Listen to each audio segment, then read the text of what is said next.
accounts, it could be taxable. Equity release is becoming an increasing... Yo, what's up guys? J-Rod's here, and today I'm gonna go over an unboxing quickly of the Coleman 200 CT. So this thing, it's got a couple of different models. This one particularly is the basic model. It doesn't have any of the upgrades, any of the add-ons, no headlights. I don't even believe it has the front rack. But this thing, direct ship, will run you about $850, depending on who you buy it from, shipped to your door.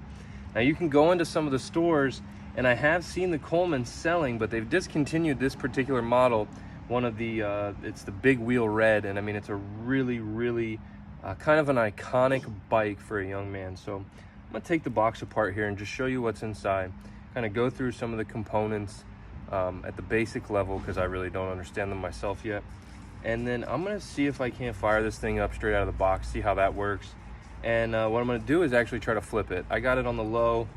I like to buy low and sell high. So I know I'm gonna catch some flack for the pricing that I'm gonna have on this, but hey, it cost me time and money to take the box off of this thing. So here we go, we'll see you soon. Let's see if I can do this one-handed. It seems like I probably can. I'll get it all shimmied out here and see what we can do. Getting this box top off here. Feels like it's wanting to go.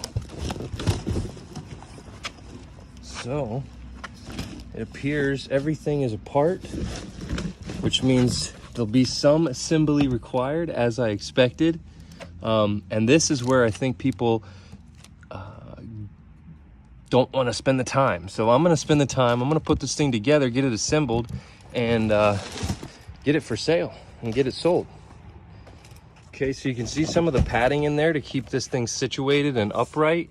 It looks like that piece there sits atop the seat, and then that right there goes on what looks like the front fork. So, and then this is actually on the back tire. So the box is tight to the unit, which makes it great to ship, obviously. Looks like we did have a little bit of a mishap here. Maybe that was just pulling the box off, not to scratch it, but they've got it nice and wrapped tight, which is good in my opinion, because something like this, you don't want to buy it all scratched up. Looks like a little nick, nothing major. You know, you can't expect it to come perfect. Look at this, appears to be maybe the model and serial number to the unit. Some caution signs, kind of explaining probably what to do before this engine is shipped without engine oil, obviously. So you don't want to fire it right up out of the box unless you put some engine oil in it. I'm gonna see if they gave us engine oil. I imagine they would have, but maybe they didn't.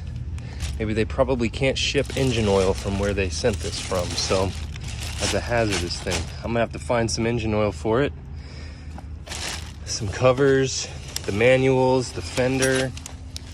That's the rear fender. So that goes on the front fender. The side cover.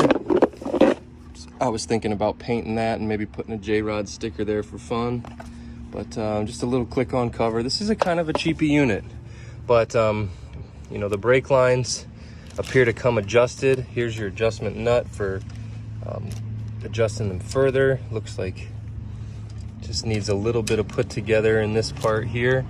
Your hub adjustment, so that's going to let your wheel kind of spin true to the chain. It's got a drive chain, it looks like. It's got two chains. It's got a secondary and a primary chain there. So one is going to drive the drive gear. The drive gear is going to drive the rear wheel. So that's kind of cool. Here's where your oil dipstick is, where you would check your engine oil after filling, and also filling your engine oil. It appears it does have some engine oil in it. So it says it ships without engine oil, but it appears to have some in it. Probably just to keep the pieces lubricated. That there is where some cables are gonna go, some cable guides. What else can we go over? Here's your front fork bolt. So that's gonna attach your front fork here. You just kind of level that up, boom, slide it on. So it's like building a mini motorcycle. And that was another reason why I wanted to do this, because I believe a lot of people could learn some really simple basic stuff, you know. I mean, this is mechanics for the most part, and you do something like this where it's real simple, real basic. You don't have much to lose. There's only a few $100s invested, and it gives you kind of the I don't know, the want, if you will, to put something together. So something like this, you know, it comes kind of pre-assembled. You know, it's not really something that you have to put too much together, but you do get to bring out your wrenches and you know, show your kid that you got some wherewithal. And for the price, under $1,000 before it's built, depending on where you get it, like I said, before it's built, under $1,000, and you know, you can kind of have fun with your kid instead of just you know, throwing something, you know, going to Walmart, throwing something in the bed of your truck and being like, hey, ride it. You can be like, hey, look, we built this together, and it doesn't take much. And it gives your kid the confidence. It gives you the confidence.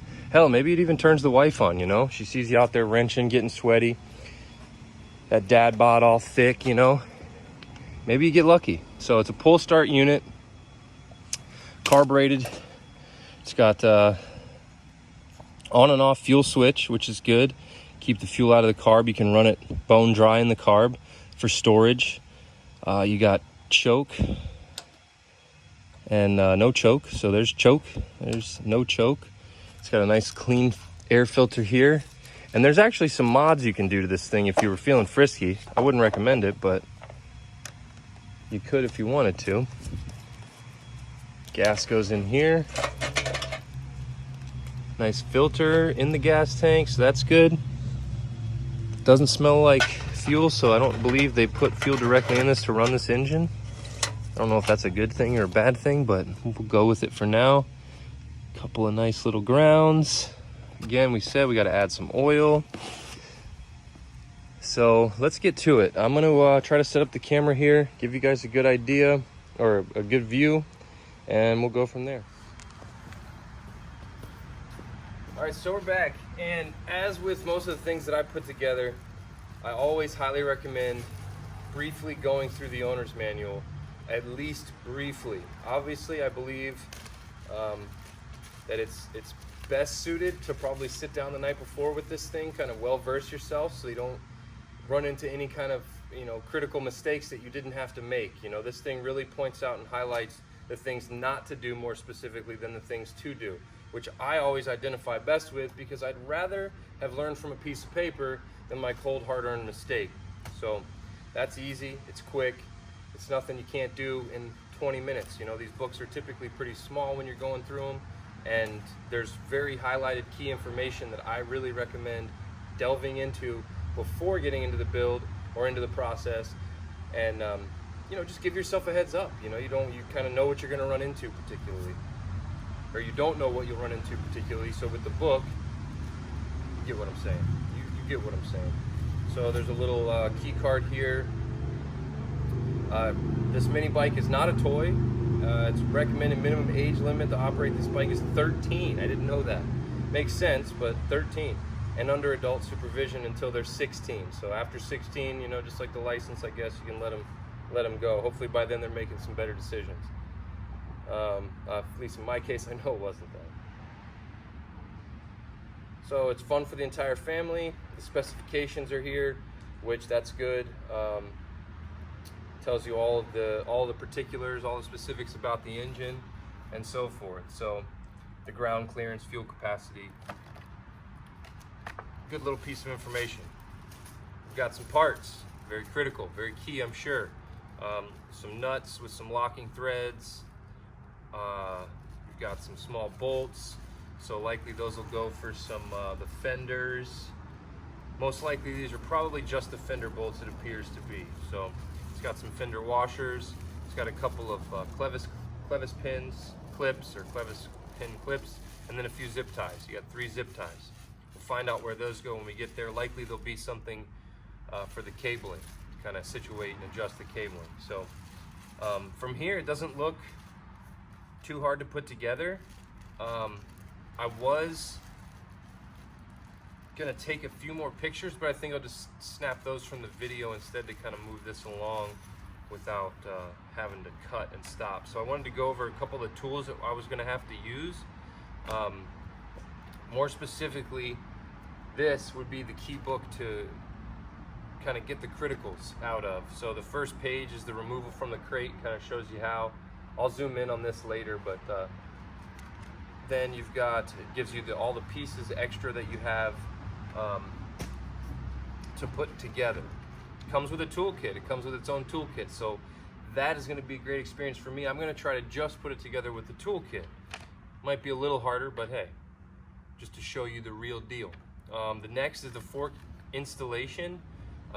It shows you step-by-step directional how to put the fork on, so that's pretty key, that's pretty critical. Gotta love that. It gives you the front fender installation guide. That's pretty cool, that's pretty critical. Keep the dirt and mud off of you.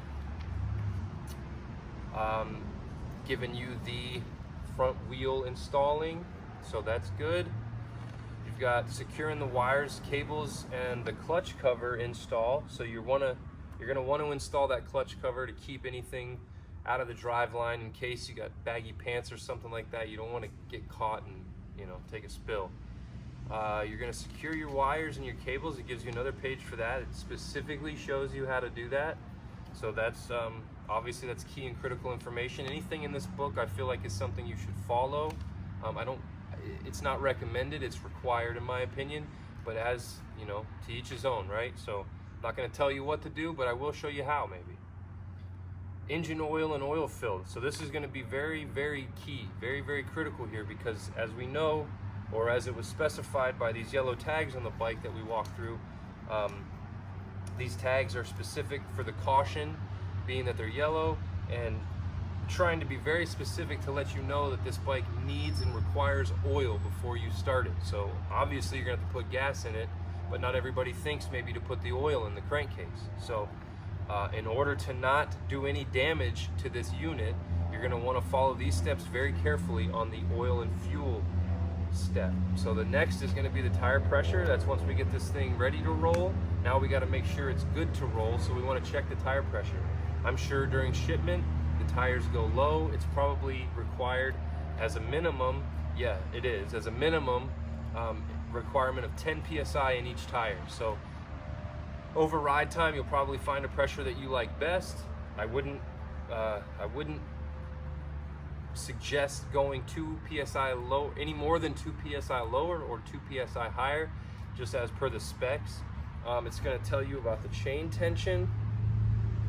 So this is going to give you the exact slack that you're going to need. It's going to show you how to adjust that chain with the screw down here below with the back wheel. The next page is the brake adjustment and the throttle adjustment. Brake adjustment here for me is muy importante. I believe this is the part you should read most. Knowing how to adjust your brake and knowing what is good for the brakes on this specific unit will keep you safer longer. The throttle adjustment is going to be required after you installed this, obviously, and you kind of dial in your throttle adjustment. So I believe it's a twist throttle. Maybe it's not. It is a twist throttle, so that twist is going to require an adjustment to get it just right. You're going to probably, you're going to have a requirement or a recommended adjustment of 0.78 to 0.78 to 0.24 inches, or 2 to 6 millimeters of throttle play. So you're going to want to have just a little bit before the throttle goes, right? And that's going to allow it to release freely. You want it to release freely by not over tightening the adjustment. So you'll find that through feel. That comes from the feel and following these directions here, which are pretty specified, pretty specific. So the pre-ride inspection. Now this for me, guys, I'm gonna just kind of pause. I'm gonna do some kind of effect here, like Brad Lee or something, but this is important. Pre-ride inspection, okay? You buy a new car, there is a gentleman with a job specific to check multiple points to ensure your vehicle's safety for you when you purchase it. This unit is for you, right? So this is a step I would not skip. This is something that, to me, the pre-ride inspection needs to be checked, and double checked, right? You're gonna let friends ride this thing, you're gonna let their kids maybe ride this thing, probably 13, you know, you want to be the cool uncle or whatever. But when you put these people on it, you want them to be safe, guys. Because, yeah, for you, yeah, I'd get on and ride anything. I mean, I've done some crazy stuff. But for other people, I always want to be certain that they're protected, especially if it's something that I've built, because that's going to leave a lasting impression with them, likely for life, right? They get on this thing, they may have the time of their life in a good way. They could potentially, if you do not follow this pre-ride inspection appropriately, they could have a bad example to live on. So you want to make sure that you keep people safe, protected, and able to have fun over long periods of time. And that's where the pre-ride inspection comes in, and that where, for me, it's so important. So starting the engine is going to be something you do, I believe, probably before you do the pre-ride inspection, but it is after the pre-ride inspection. So making sure that you go back to that step and start the engine, and making sure that the kill switch is going to work and stuff like that, that's all illustrated on this page as well. So the pre-ride inspection, very important. The starting of the engine is obviously something you want to keep in the back of your mind. If this thing stalls on you somewhere, you're going to want to know the basic principles to kind of get this thing started. And if it won't, understanding how it does start will help you get to that quicker. So cool little piece of information. And then that's the book, guys. So it's, I mean, I talked through it probably way more than it's going to take you to read it. So within 2 minutes, you really have the basic nuts and bolts of this thing. You've got the understanding of how to put the most important piece on the front fork. You've got the wheel, the front wheel installation, the torque and tension that you need to put there. You've got the securing the wires, the cables, and installing the clutch cover. The clutch cover installation is going to be a key point so that you don't catch your pants or some baggy socks or who knows what into that clutch area and cause the bike to maybe crash. Oil and fuel, very important. Oil and fuel, making sure that the oil is in the unit before you start it, otherwise you will fry the engine components, and then you got to put a Predator motor on it and go real fast. So we've got tire pressure. That's going to be something that's key and critical once we get this unit rolling. So we want to make sure that that's checked. The chain tension and the chain slack adjustment.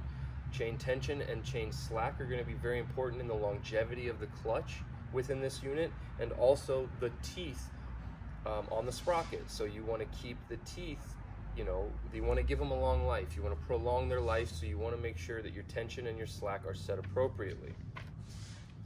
After that, we've got the brake adjustment. This is a quick go through again. Brake adjustment, very key, very critical. You want to make sure that you follow those steps appropriately and to the T. With the adjustment, you want to do the same, okay? Throttle adjustment. Again, very important, checking the throttle and making sure that the tension in the throttle is good, making sure that the slack in the throttle is good so that when you let off, the bike does slow down, doesn't get hung up. And then the pre-ride inspection. I am going to again drop some kind of a bomb here because this to me is critical. It is key into the longevity of the unit and obviously your body. So you don't want to get hurt on this thing. And starting the engine, because that's what we want to do. We want to start our engines, folks. So here we go. Into putting this thing together. Like I said, I'm going to attempt to use the basic toolkit. This basic toolkit is actually probably something that you'll want to keep around close to the unit while riding it. I would say it'll give you the ability, if you do break down somewhere, to at least get to some of the critical key components that you may have to fix during that. So just basic wrenches, 14-12, 10-8, they're double end box wrenches, 17 and a 19, a 13 and a 16, and a 17 and a 19. So you get two 17 and 19s. So these will likely be the ones that we're tightening and loosening with.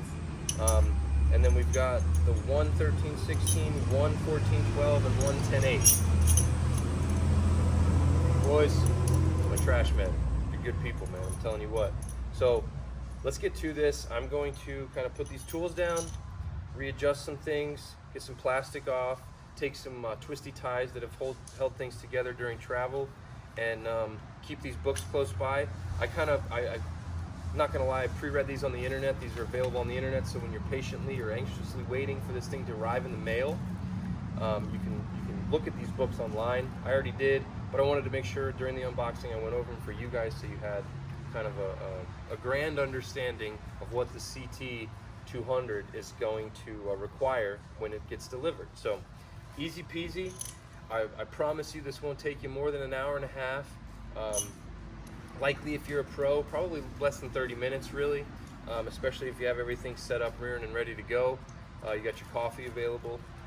So let's get to it. I'm not going to make it too complicated from here. I'm just going to kind of start breaking things down. I may change the angle up a little bit, but the deciding factor for me is just what's going to be comfortable. So looks like here to start there is some little twisty ties here.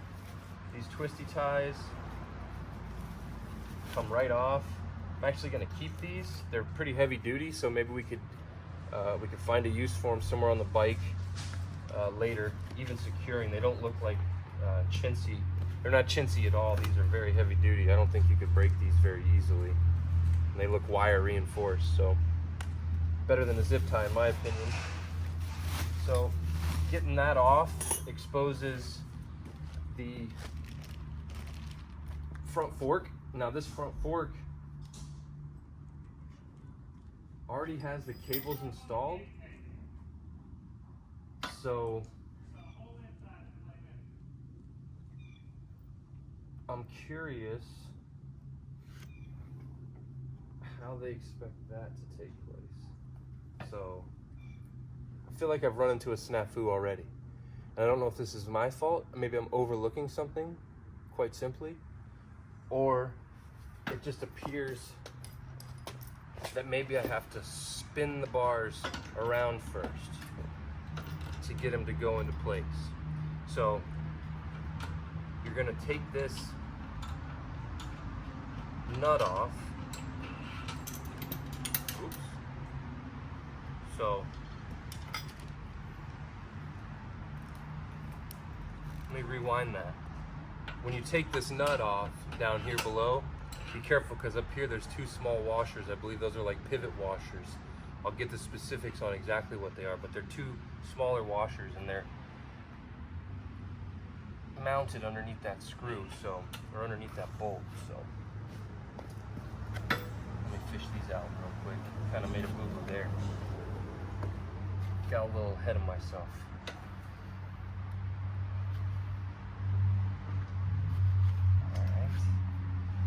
Well, gonna have to do a little lifting here to get to that bad boy. All right, so got them. These were what fell, and they look like they may be crush washers. So let's identify those. And as we go, we'll just set the book up so that we know the two 10mm small washers and two 10mm large washers. That's these guys up top. So these are the large ones. So installing the front fork by inserting the 10mm steering bolt through the assembly in the following order. So the top bracket,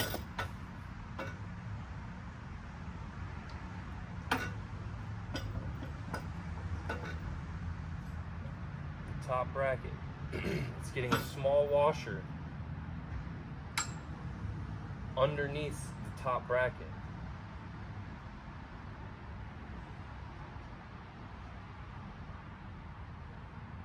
Underneath. So we're going to need to go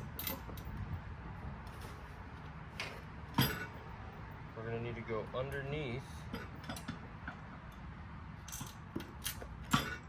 This is going to be fun.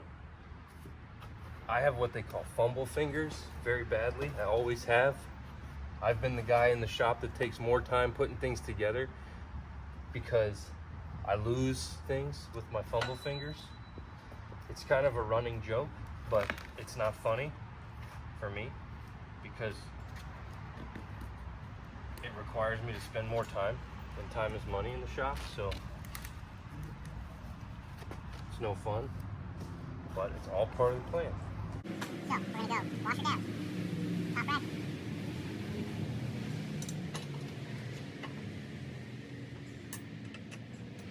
Then we need a big washer.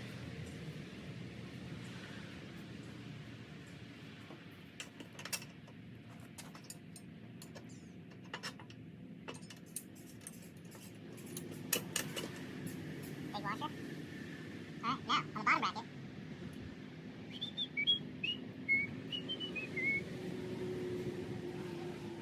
one thing I don't see is where the second small washer goes. So maybe they gave us 2 small washers. That's something to look back on. Because I don't see where it says in the installing the torque portion where that second washer goes. It only tells you where the second large washer goes. So you've got the bottom bracket, you get the large washer in between, which we've got, and then we put the large washer on the bottom along with our nut, which our nut has fallen here. So it appears, you know what, this washer may be extra for repair later, for use later, because I'm sure it may wear out or something, being that it's smaller. So at this point now, we're gonna get our larger wrenches, our 17 and our 19, and it's 17 up top. It's probably 17 down below, smaller than the 17. It's a 16.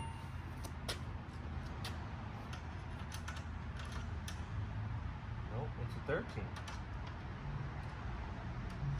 Nope, it's a 14 on the bottom. So it's a 17 on the top, which actually the 17 is a little big.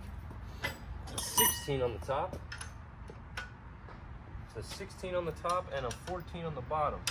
So I'm going to tighten her up.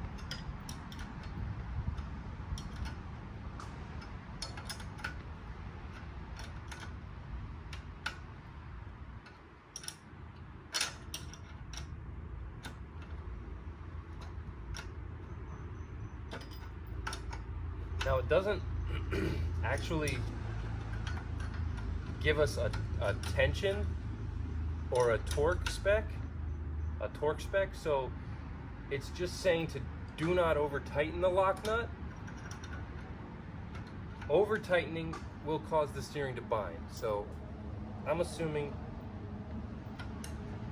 that I'm gonna go with the idea of just getting it to where my steering is loose but not too loose. I don't want it too loose, and this is a locking washer, so, or a locking nut with the locking washer, so once it's locked it should remain locked. So just kind of keep checking your tension in your steering and do not over tighten as stated, and it appears so far we're doing good. Okay, that appeared to do kind of the final draw. We've got a little bit of a bind in our steering, but it appears perfect. It's not over tightened and it's not binding. It's a little tight. I would prefer it a little tight as it could loosen in as it goes. So, all right, from here we'll go to the tire. I'm gonna take this bolt off, and we'll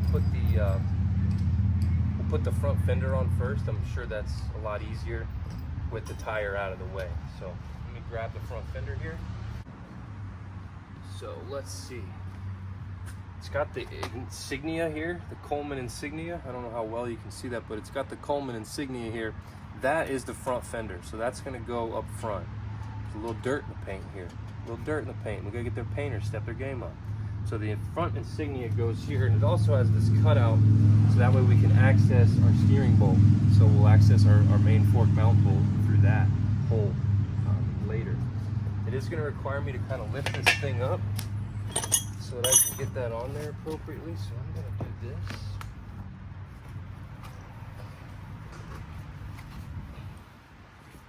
Which is gonna, of course, make me unstable, so let's try to get it.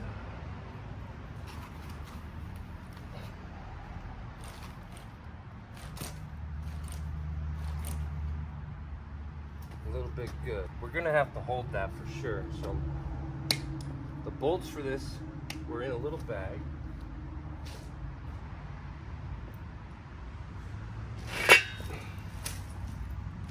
So trying not to scratch fenders on the concrete here. at this little bag.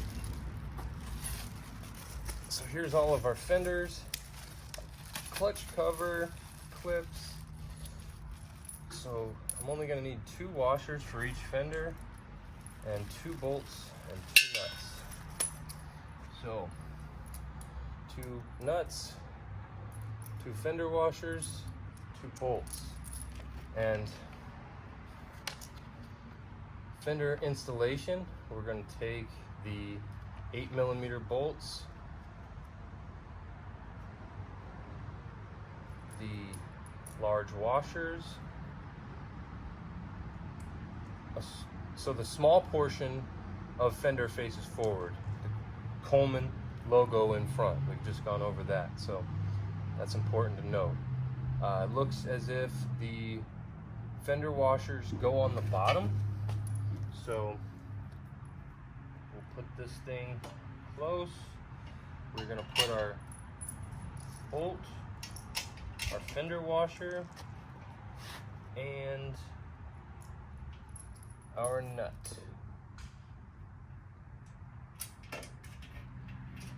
So just hand tighten it first.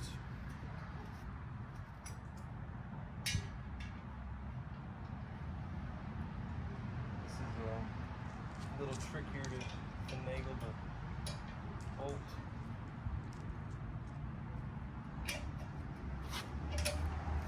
So the fender does have a little bit of play.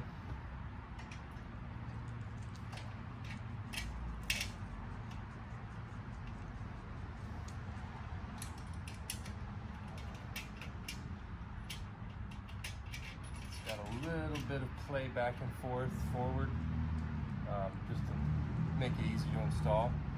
So these are 13s, I believe, and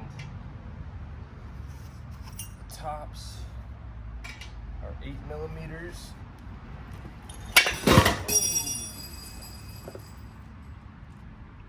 Thankfully, these are tough and rugged.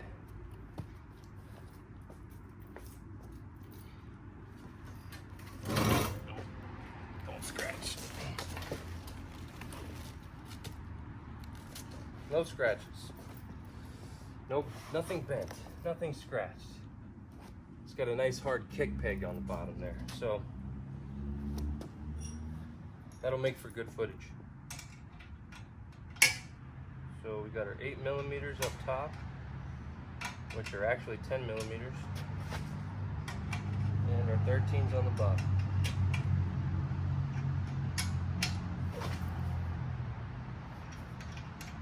Nothing's bent, nothing's broken, nothing even shows that it fell. So feeling good, feeling good. And we got good footage. So, and look, it's gonna happen if you don't take the time to situate it. So you learn from my mistakes in this regard. And when you go to do it, see, I have a motorcycle stand too, but I'm out here because I'll be honest, this is such a view. It's so beautiful today. We don't get many days like this.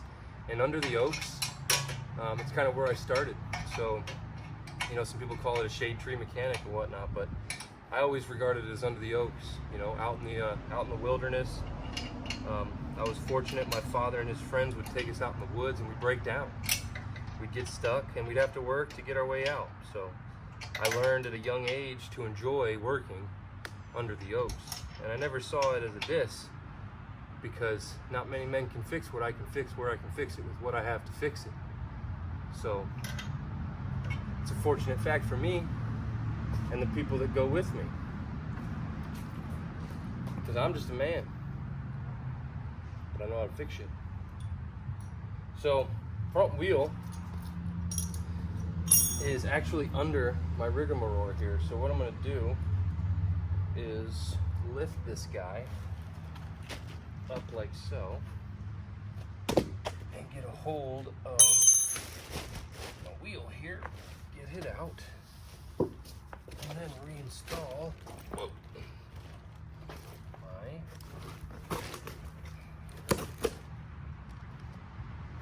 spot.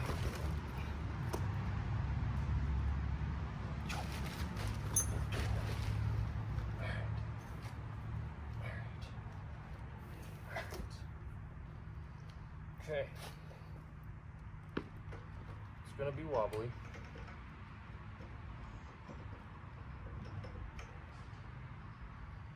It's gonna be wobbly. Let's see what the next step is here. Front wheel installation. So obviously the rear fender is going to go on much like the front fender with the bolts and washers. Since I'm here and while I'm here, I do notice that this tire is directional. So what that means is it has a direct one way to spin. So make sure that you identify the arrows on the tire and face that arrow, orient that arrow so that the front of that arrow faces forward to go in that direction. It's a directional tire. So we're going to insert the axle bolt, which was the big bolt that we removed, that I somehow slid 9 miles away. It's all the way over here. Let me go grab it.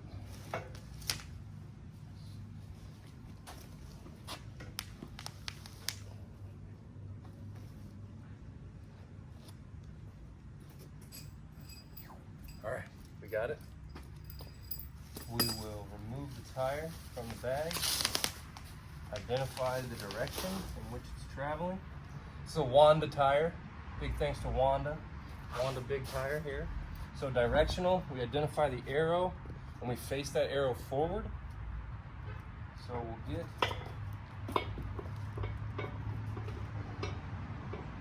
our tire. And so I pulled this bolt out with the nut on the left-hand side of the unit, so I'm going to do it the same way in. Just as rule of thumb for me, I take something out, I put it in the way that I found it. So we've got the 14mm axle bolt, we've got two 14mm washers, and we've got one lock nut. I would identify these to go on either side of the exterior portion of the tire, and it appears to be actually the opposite. So it goes on the inside. So we're going to put the bolt in with the washers on the inside of the axle mount point. So I'll show you on the other side a little bit more specifically what that looks like.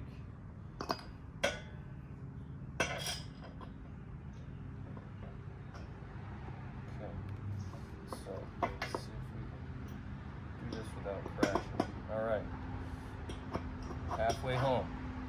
So now what I mean is on the inside of the fork, so not on the outside. See, this would be considered the outside of the fork. You want to go on the inside. So line that wheel up like so, and then go through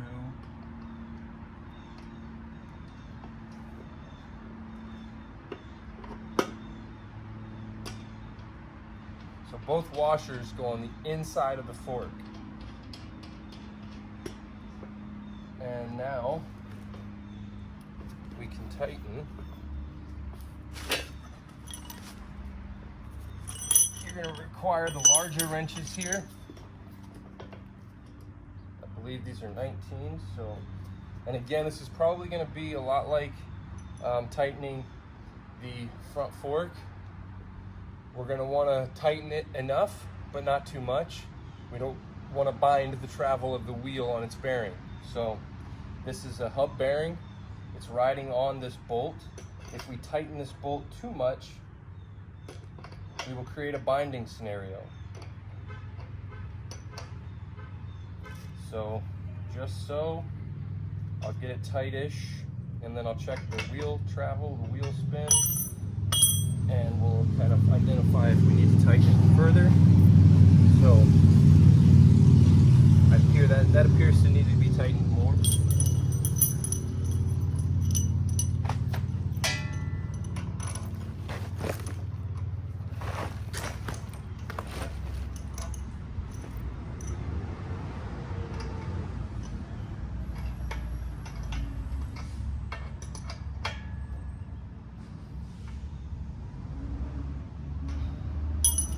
Try that again.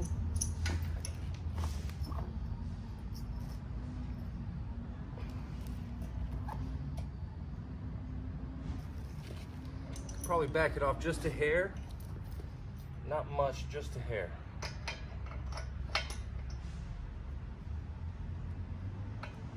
I like to go a little tight and then just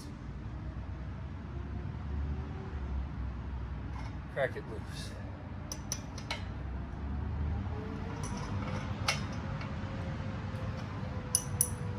Check it again, be sure it's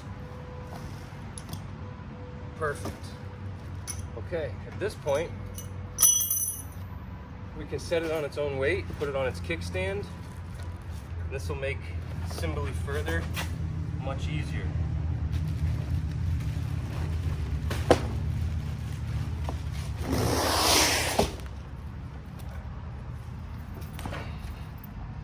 So on the kickstand, just drop that, and now, boom, we've got the wheel on, we've got the front fender on, we've got the forks mounted. Now we're going to get into adjusting. Actually, first we're going to install the rear fender. I won't let my ADD get a hold of you too. So, again, we've got the 8mm bolts. Told you I have fumble fingers. It's not a joke. Unfortunately, it's a real thing. So, again, 2 bolts, 2 nuts, 2 fender washers, 1 fender.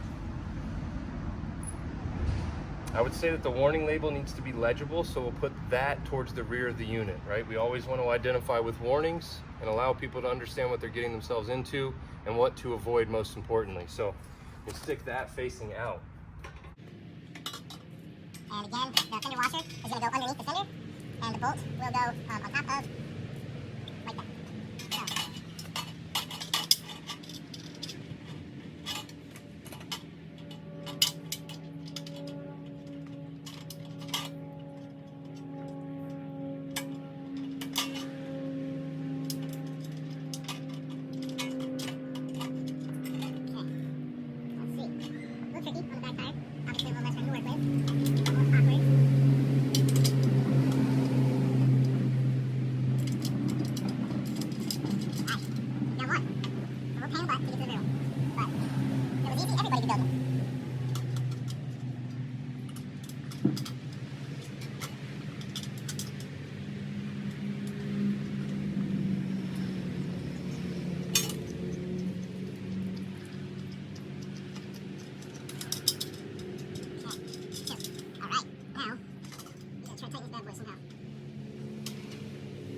Millimeter, 14mm, and where's the other guy?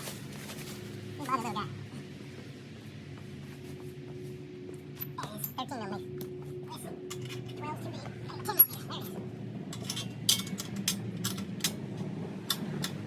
Snug, so they don't vibrate loose. Nothing doesn't have to be too overly tight. Just don't want them to vibrate loose. We're using the 14 on the bottom and a 10 on the top. So, fender's on, front wheel's on, front fender's on, forks are on. Looks like everything but the clutch cover is on currently. And so for this, I am going to leave it off to attempt any adjustments that I need here just so I can see it. So this will be the last thing I put on. And basically this just goes on, drops in like that, and these couple of clevis pins are just going to go through those slots to keep that thing in place and to cover the drive gear. So, this is your crankshaft, this is what's turning, and so what's then applying is the drive gear is then applying this rear sprocket. So we're going to align the rear sprocket with our adjusters, which it looks like it's already been preset. So we'll go through the book and be absolutely sure of that, and we'll check the chain slot to make sure nothing's changed during transit. But beyond that, it appears this thing at this point, post a pre-ride inspection, a brake adjustment, and a throttle adjustment from the factory out of the box is pretty ready to go. So I'm going to leave the plastic on the seat, keep it crisp, keep it clean, let people know we just put it together, and get a couple pictures.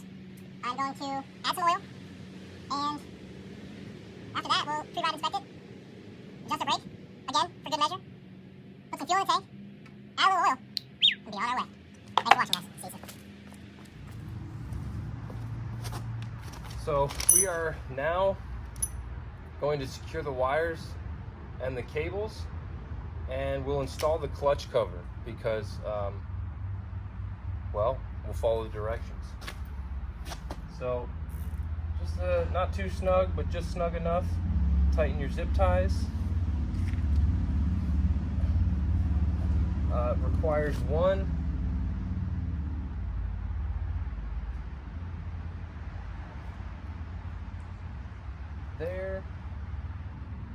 looks like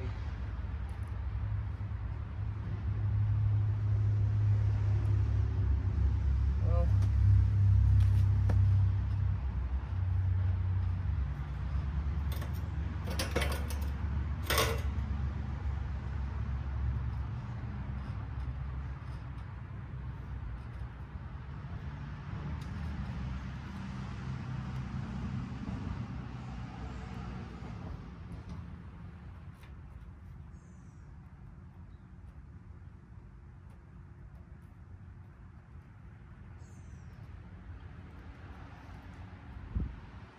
down below.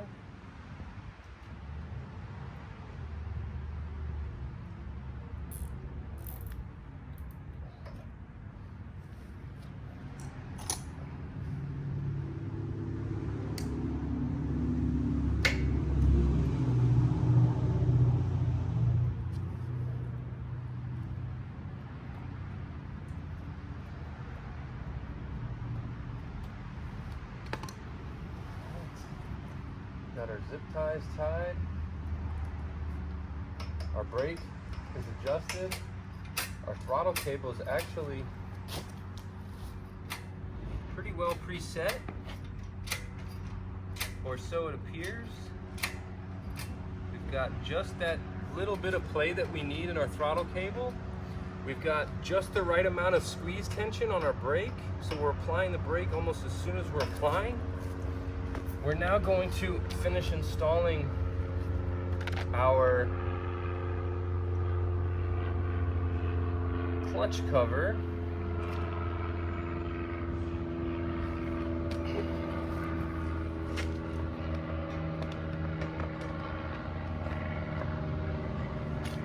And using our clevis pins. And essentially we're just going to go over it like that. Go over it like that. And same on the bottom. Just ensuring that the tabs have gone through the plastics. So on the bottom you do have to stretch the plastic to achieve the desired snap-in effect.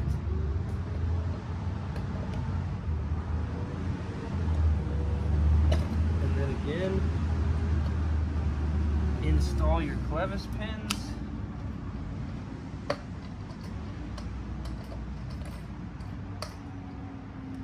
And that appears to be it. So now we're going to go on to putting our oil in. So we're going to need a 1030 oil, and this unit takes 0.63 of a quart. So we should actually bring the oil all the way up to the brim, right to the rim of the filling case. So it'll be pretty easy to identify with when you look at the instructions. And we're just going to essentially fill the oil level with the plug in place. It looks like that's probably the best way so you don't shoot any out when you go to put the plug in.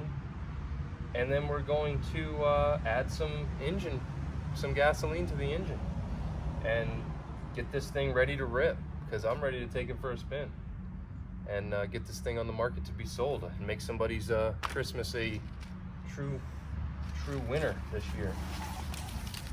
I will clean some of this stuff up, pack my tools back in my case so I have them for the first ride, and if I need anything, obviously I'll have my tools with me at that point and be better suited to fix.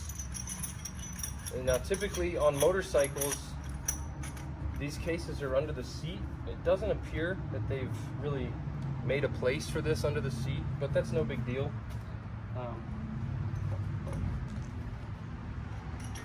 You could certainly find a way to make this thing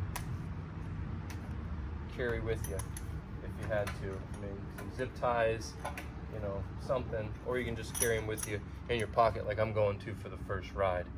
But I'm going to clean up my working station here, create a nice, cool picture environment, and bring you guys back.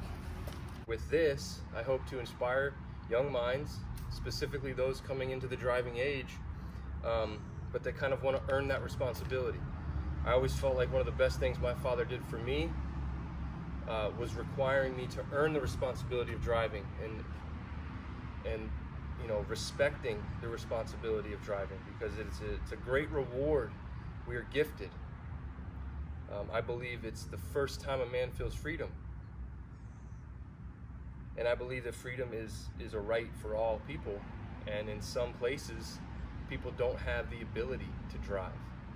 And not just that they don't have the ability to drive, but they don't have the option to drive. And in some cases, in some areas, women aren't even allowed to drive. And so from those areas, the first time a woman experiences that experience, I believe her lives change forever, and I believe her children's lives are changed forever, and the future children of her children's lives are changed forever. So with this unit, I hope to bring freedom to somebody, and I hope to inspire somebody.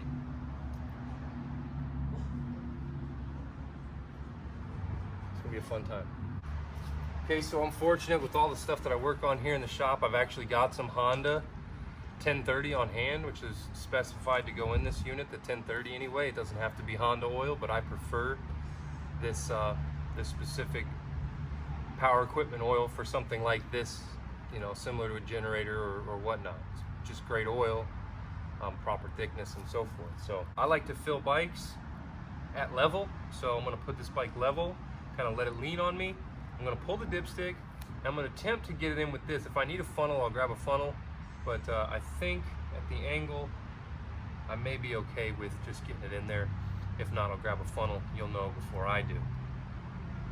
So it says 0.63 quarts. So I've got myself what appears to be 0.63 quarts, and who knows what is actually in here from the factory. That's the recommended amount. Obviously, filling it to the brim is the way to do this. So we'll pull the dipstick and start filling, and see what we get. So pulling the dipstick, got a rag close by for good measure. Pulling the dipstick, there is just a drop on the dipstick, okay? We want the dipstick to kind of be to the top, but not over the H. So I'm going to need a funnel. I'll be right back.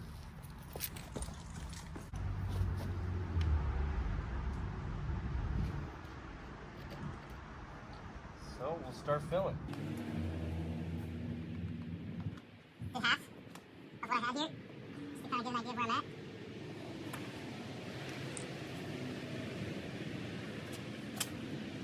And it is clearly not to the brim. I'll tell you a little secret I use about a quarter of an ounce, about a half ounce, maybe a little more than a half ounce of Lucas. That'll really help the top end of this. You don't want to put too much because of the viscosity of the oil, but you can put just a drop in here, and what that'll do is kind of help with the head of this unit, keeping it lubricated, because you're not going to be starting this thing a whole heck of a lot maybe, so it's going to sit for a while, and then when you do start it, there's no oil up top, and that's no good for the part. So the Lucas is a much better at lubricating for longer extended periods of time. So it appears that we've overfilled it with less than the required amount, so I actually have quite a bit left over in here, and so I'm going to try to get some out of it, but we'll let this drain into the brim.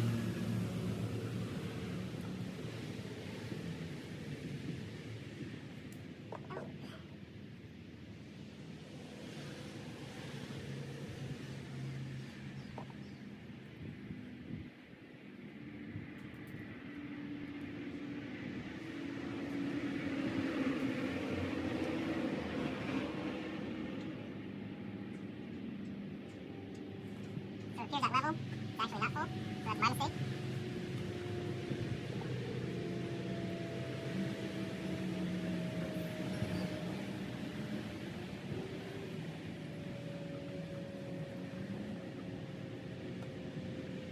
Appears we are full to the brim of the unit's engine.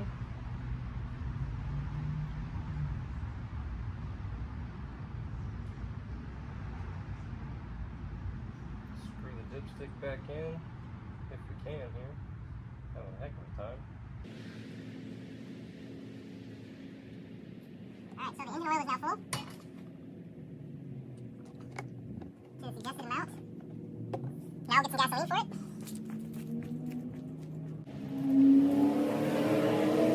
So here I have some 90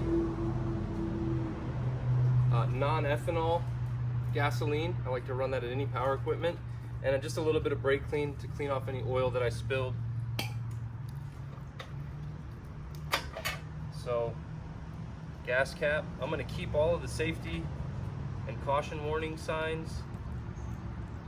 Just going to fill this up with a little bit of fuel, not too much.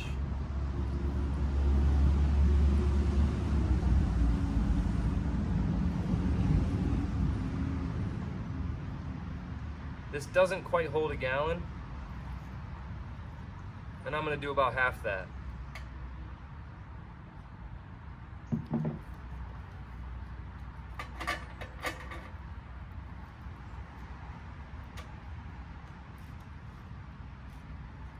Okay, so she's got fuel. I'm going to come over here and I'm going to turn it on. We're going to have to turn the fuel on if it's not on. So we'll turn the fuel on, and then we're going to want to choke it. So this is the first time that this engine is started.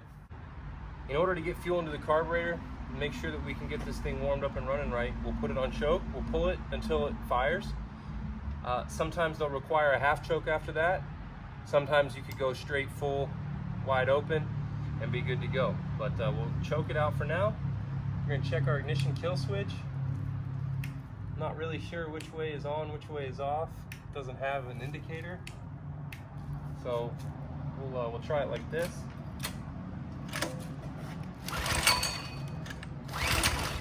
Oh, she tried.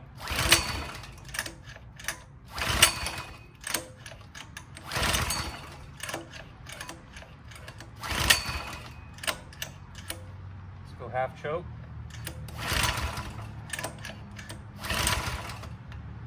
Let's try it with the trigger up.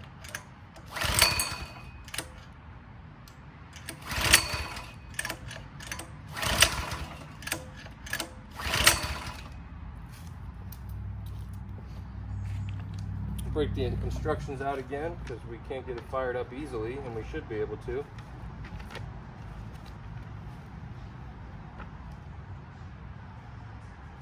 So the button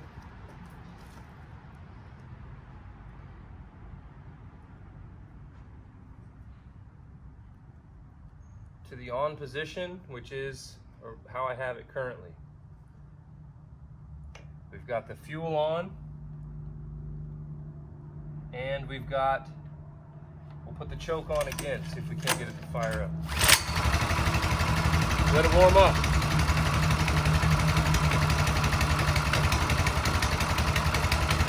For a few minutes. So at this point, I'll take the time to give you a quick walk around on this bike. This is the Coleman ct-200 UA.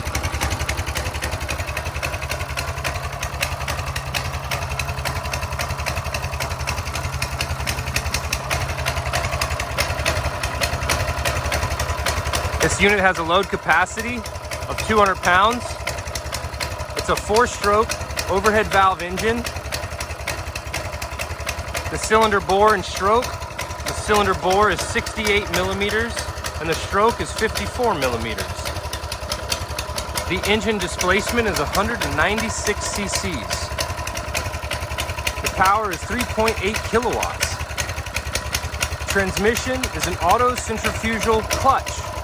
Starting is a recoil pull cord.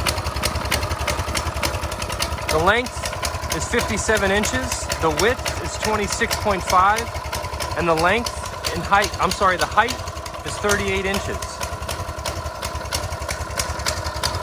The wheelbase is 42 inches from wheel to wheel.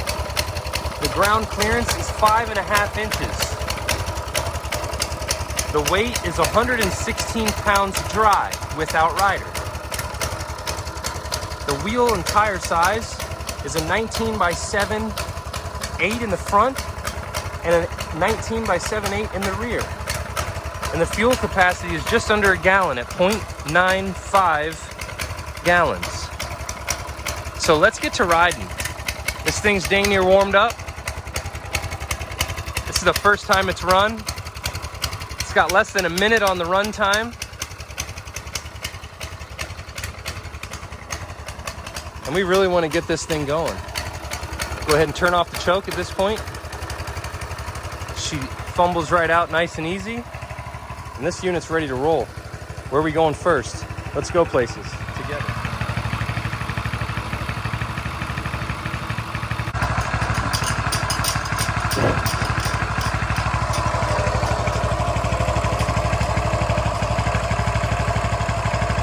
Thanks for watching, guys.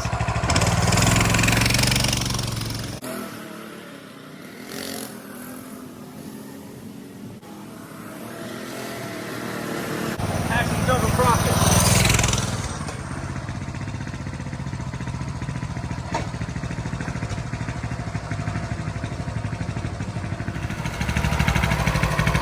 Less than 10 minutes runtime. Brand new, put together unit, ready to ride, ready to deliver on Christmas. This unit's available and for sale for purchase. Lubed up, adjusted, everything's ready. Safety tag still mounted. The unit is in brand new running condition, ready for immediate purchase.